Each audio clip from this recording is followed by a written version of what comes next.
Hello दोस्तों, आज हम बात करने वाले हैं गुप्त प्रशासन की। इससे पहले हमने जो है गुप्त साम्राज्य के बारे में संपूर्ण रूप से बात की थी, उसके राजाओं की और उनकी कार्यप्रणाली की। आज जो है गुप्त प्रशासन से भी कई बार पेपर में प्रश्न जो है बन जाते हैं। ठीक है, तो अगर हम बात करें गुप्त प्रशासन में जो सबसे बड़ी इकाई होती थी वो होती थी देश। क्या होती थी? देश।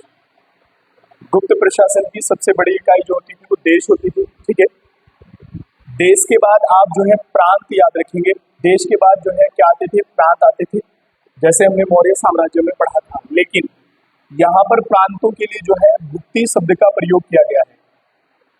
किस शब्द का? भुक्ति शब्द का प्रयोग किया गया है, ये आप यहाँ से ध्यान रखेंगे। ठीक है, और उसके भुक्ति के बाद फिर आते थे विषय। क्या आते थे? विषय। आप सबको पता है विषय का मतलब है जिला। ठीक है, विषय का मतलब क्या है? जिला। प्रांत के बाद विषय और यानी कि आप कह सकते हैं डिस्ट्रिक्ट यानी कि जिला। ठीक है ना। उसके बाद यहाँ पर फिर जो है ग्राम आता था यानी कि गांव। ठीक है, और यहाँ पर गांव के बाद भी, ग्राम के बाद भी एक होता था जिसको पेठ बोलते थे, जो सबसे छोटी इकाई है। ठीक है ना। वैसे तो सभी साम्राज्यों में आपने पढ़ा है कि प्रशासन की सबसे छोटी इकाई जो है ग्राम होती थी, लेकिन यहाँ पर पेठ का भी कई बार उल्लेख आता है जो ग्राम के बाद छोटा छोटा आता था। ठीक है, अब यहाँ से हम थोड़ा सा देख लेते हैं इसके बारे में। अगर हम देश की बात करें तो जो इसका प्रमुख होता था उसको गोपना बोलते थे। क्या बोलते थे? गोपना। सबसे मुख्य तो राजा ही है, आप उसको ध्यान रखेंगे। उसके बाद अगर हम प्रांतों की बात करें तो प्रांतों या भुक्ति का जो प्रमुख होता था वो होता था उपरिक। क्या होता था? उपरिक। ठीक है, और विषय का जो प्रमुख होता था वो तो मौर्य साम्राज्य में भी विषयपति था, और यहाँ पर भी आप विषयपति ही याद रखेंगे जो विषय का प्रमुख होता था। ठीक है, और उसके बाद ग्राम का प्रमुख की बात करें तो आपको याद है ग्रामिक। ग्राम के प्रमुख को ग्रामिक कहा जाता था। प्रशासन की सबसे छोटी इकाई अधिकतर जो है साम्राज्यों में हमें ग्राम ही जो है देखने को मिलती है। ठीक है, अब हम यहाँ से बात करेंगे, ये तो इनका गुप्त प्रशासन बटा हुआ था। और अब हम बात करेंगे गुप्तों की भूमि प्रक्रिया की, क्योंकि यहाँ से पेपर में प्रश्न बन सकता है भूमि प्रक्रिया। ठीक है, यानी कि किस प्रकार की कृषि यहाँ पर होती थी या भूमि किस प्रकार की थी, और उससे भी प्रश्न फिर बनता है कि इनकी कर प्रणाली कैसे लेते थे टैक्स, और सिंचाई के लिए जो है कई बार यहाँ से प्रश्न पेपर में बना है किस यंत्र का प्रयोग किया जाता था। ठीक है, तो सबसे पहले आप ये ध्यान रखेंगे, अगर हम भूमि प्रक्रिया में बात करें तो एक भूमि होती थी क्षेत्र प्रकार की भूमि। किस प्रकार की भूमि? क्षेत्र प्रकार की भूमि। अब ये क्षेत्र प्रकार की भूमि क्या थी? तो आप यहां से याद रखेंगे वो भूमि जिस पर कृषि की जाती है। ठीक है, तो आप यहां से याद रखेंगे कृषि करने योग्य भूमि। ठीक है, कृषि करने योग्य भूमि। ठीक है, कौन सी कहलाती थी? क्षेत्र कहलाती थी। ठीक है, एक जो है भूमि का उल्लेख है वास्तु भूमि। कौन सी भूमि है? वास्तु। वास्तु वो भूमि थी जिसमें वास किया जाता था। वास मतलब रहना, वास करने योग्य।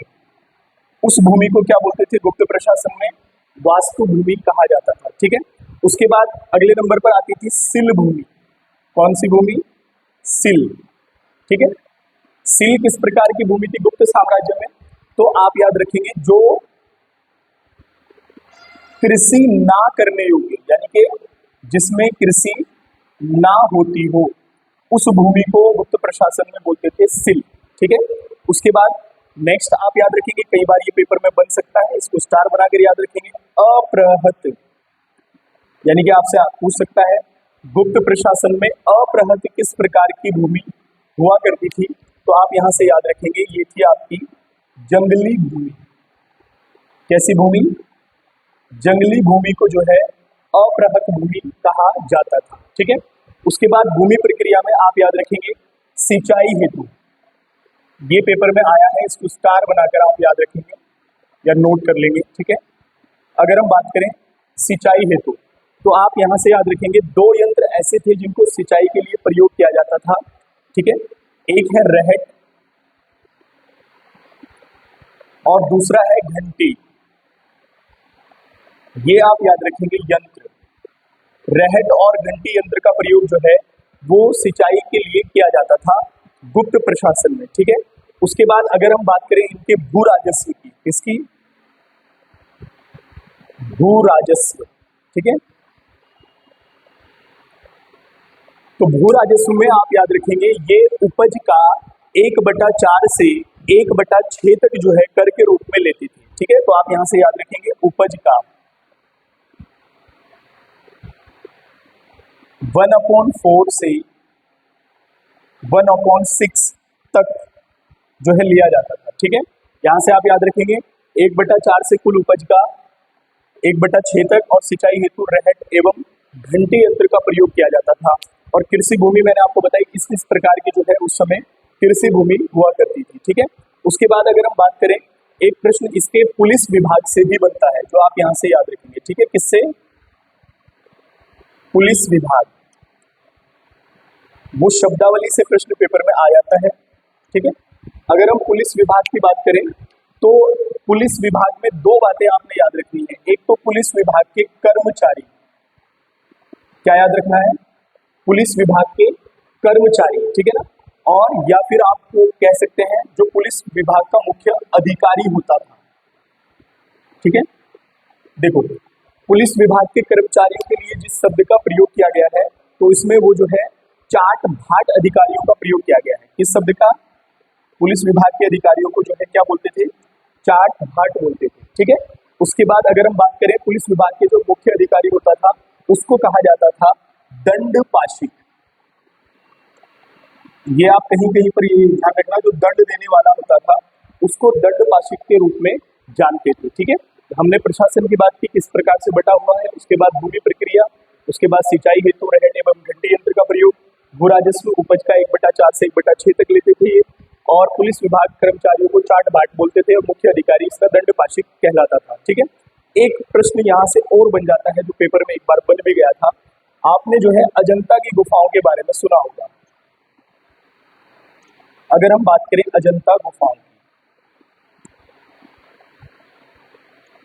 ठीक है। देखो, अगर अजंता की गुफाओं की बात करें तो ये औरंगाबाद महाराष्ट्र में है, ठीक है। और यहाँ पर लगभग इनकी जो संख्या है, कुल संख्या अगर हम बात करें अजंता की गुफाओं की, तो आप याद रखेंगे 29 के आसपास है। कितनी? 29 के, जो 6 लगभग अब शेष जो है बची है। लेकिन इन 29 में से आप याद रखेंगे गुफा संख्या 16 और गुफा संख्या 17, यानी कि इन दोनों में जो है गुफा संख्या 16 और गुफा संख्या 17, ये आपकी क्या है? तो आप याद रखेंगे ये गुप्तकालीन है। बस थोड़ा सा यहाँ से आप ये ध्यान रखेंगे, गुफा संख्या अजंता की गुफाओं में गुफा संख्या 16 और 17 वो क्या है? गुप्तकालीन जो है। और इनका वर्णन यानी गुप्त काल के, यानी कि गुप्त काल के समय में ये बनी हुई है, और इस प्रकार का प्रश्न पेपर में आया हुआ है। एसीएफ के एग्जाम में 2016 में प्रश्न पेपर में आ गया था गुफा संख्या 16 और 17, ये आप यहाँ से याद रखेंगे, ठीक है। उसके बाद अगर हम बात करें तो थोड़ा सा ये भी है कि आपने गुप्त शासकों के बारे में सुना है कि इन्होंने जो है सबसे ज्यादा स्वर्ण मुद्राएं चलाई थी, जिनको अभिलेखों में दिनार कहा गया। ये मैंने आपको शासक पढ़ाते हुए समय भी बताया था, ठीक है। अब एक प्रश्न जो है और जहां से आप याद रख लेंगे थोड़ा सा, वो ये है कि गुप्त काल में जो उज्जैन था, ध्यान से बात को सुनेंगे, गुप्त काल में उज्जैन जो था, ठीक है, ये व्यापार का एक प्रमुख केंद्र था। क्या याद रखेंगे? व्यापार का प्रमुख केंद्र, ठीक है। ये व्यापार का एक प्रमुख केंद्र था गुप्त काल के समय में उज्जैन। यानी कि आपसे पूछ सकता है गुप्त काल में व्यापार का मुख्य केंद्र कौन सा था, तो आप यहाँ से याद रखेंगे उज्जैन जो है व्यापारिक केंद्र था, ठीक है। उसके बाद आप यहाँ से याद रखेंगे गुप्त काल में स्वर्ण मुद्राएं सबसे ज्यादा मात्रा में चलाई गई, जिनको अभिलेखों में दिनार कहा गया। वहीं पर अगर हम चांदी की बात करें, क्योंकि कुछ शासकों ने चांदी के सिक्के भी चलाए हैं, ठीक है, चांदी का सिक्का, ठीक है। तो गुप्त काल में चांदी के जो सिक्के को कहा जाता था रुपयक, क्या बोलते थे उसको? यहाँ से आप याद रखेंगे रुपयक। तो गुप्त काल में चांदी के सिक्के को रुपयक कहा जाता था, ठीक है। उसके बाद यहाँ से याद रखेंगे मंदिर बनाने की कला का जो विकास हुआ वो जो है गुप्त काल में ही शुरू हुआ था, मंदिर बनाने की जो कला थी, ठीक है। उज्जैन व्यापार का प्रमुख केंद्र था, और प्रांत वगैरह जो है इस प्रकार से बटे हुए थे। चाट भाट, ये वाला प्रश्न पेपर में आया हुआ है, बहुत ध्यान के साथ इसको आप याद रखेंगे, ठीक है। उसके बाद ये गुफा संख्या 16 और 17 आप याद रखेंगे गुप्तकालीन है, ठीक है। सिंचाई हेतु रहट एवं घंटी यंत्र का प्रयोग किया है, ये भी गुप्त काल के समय में ही हुआ था, ठीक है। उसके बाद अब गुप्त वंश आपका समाप्त हो चुका है। इसके बाद हम बात करेंगे पुष्पभूति वंश की। इसकी पुष्पभूति वंश जो कि गुप्त के बाद इसका जो है गुप्त वंश के बाद इसका उदय हुआ और सबसे प्रमुख शासक हुए हैं हर्षवर्धन, जो अंतिम हिंदू सम्राट के रूप में भी जाने जाते हैं। तो मिलते हैं नई वीडियो में पुष्पभूति वंश के साथ, तब तक के लिए धन्यवाद।